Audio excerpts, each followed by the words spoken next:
voyage au cœur de la vie, ici et ailleurs.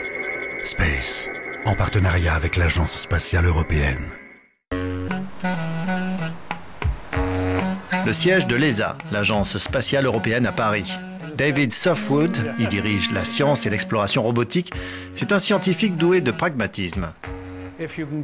Si on peut le faire sur la Terre, alors il ne faut pas essayer de le faire dans l'espace.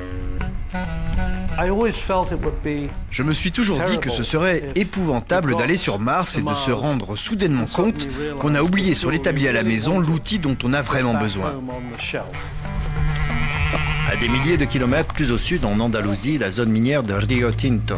David Fernandez Remolar est chercheur à l'INTA, l'Institut national de technique aérospatiale espagnol. Il est en mission et recueille des échantillons des eaux du Rio Tinto, la rivière Rouge.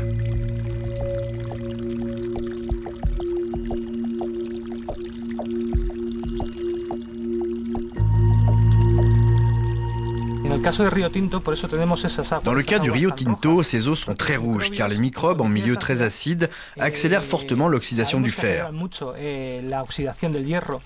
Paradoxalement, en conditions symbiotiques normales, le processus d'oxydation est très lent.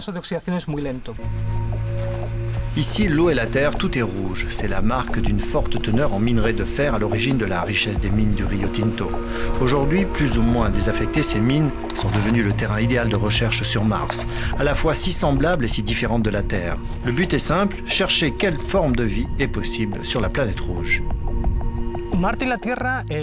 Il y a des millions d'années, Mars et la Terre ont probablement eu les mêmes environnements primitifs.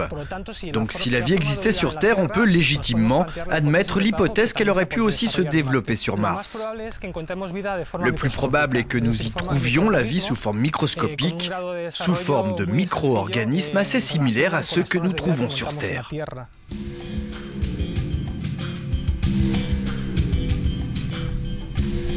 Si certaines bactéries accélèrent l'oxydation de fer sur Terre, pourquoi ne sait-il pas ou ne se passerait-il pas le même phénomène sur Mars où l'on retrouve beaucoup des éléments géologiques de Rio Tinto? Le problème est que la surface de cette planète est totalement stérile car constamment balayée par des vents solaires mortels qu'aucun champ magnétique n'arrête. Pas de petits hommes verts à la surface, ni même de bactéries, et pourtant...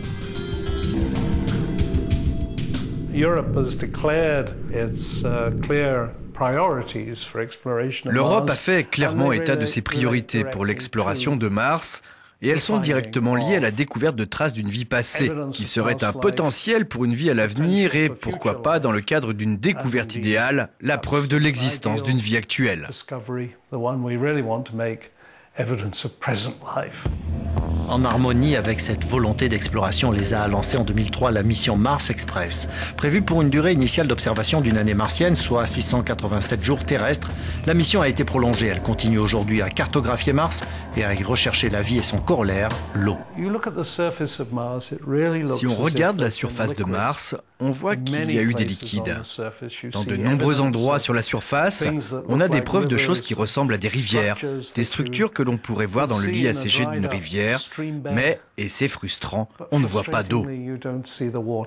Nous savons que sous la surface se trouvent des couches de glace. C'est encore une des grandes découvertes du radar de Mars Express. Et nous, les Européens, sommes assez obsédés par la volonté d'aller sous la surface, en envoyant des signaux, pour voir les réflexions dues à la glace.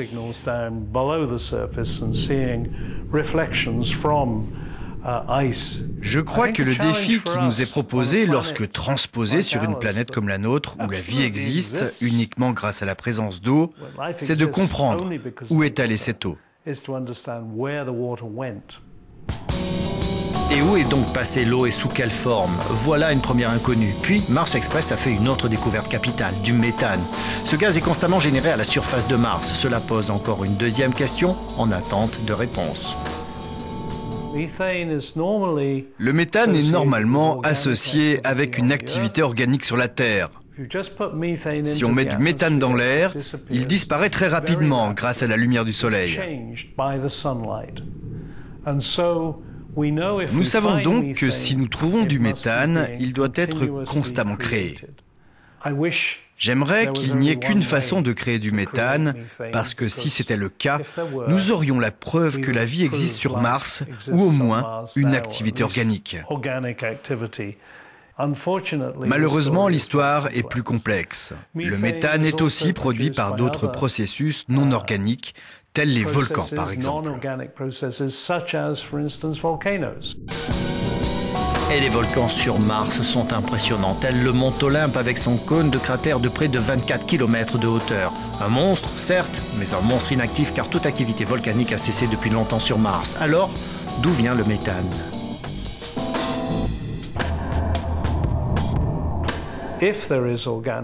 S'il existe une activité organique sur Mars, ce doit être certainement sous la surface. À quelle profondeur ? Il y a une limite quant à nos possibilités de forage. Nous pouvons descendre à 1 voire 2 mètres à condition que nous nous donnions les moyens de le faire. C'est la philosophie sous-jacente à une mission ambitieuse dont l'ESA étudie la faisabilité, dans un avenir prochain, soit l'envoi d'un rover sur Mars pour observer et analyser l'atmosphère, mais surtout pour forer la surface de la planète pour en connaître la composition interne. Les matériaux seront analysés sur place et les résultats transmis vers la Terre. De telles missions ne peuvent se faire que dans un contexte international. C'est quelque chose que nous devrions faire avec les Américains, avec les Russes. On ne peut pas le faire sans un plan. On ne peut pas le faire en une seule fois. Il faut le faire étape par étape.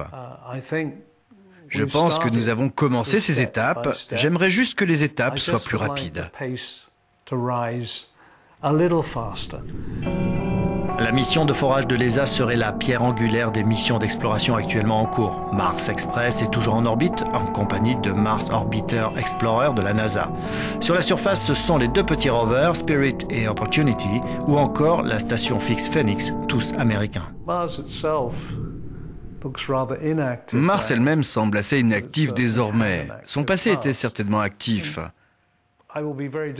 Je serais très déçu si nous trouvions qu'au cours de ce passé actif, tout soit allé assez loin pour commencer à produire de la matière organique qui aurait finalement conduit, peut-être pas à quelque chose comme nous, mais à nos amis, les petits hommes verts, sans la capacité d'aller plus loin.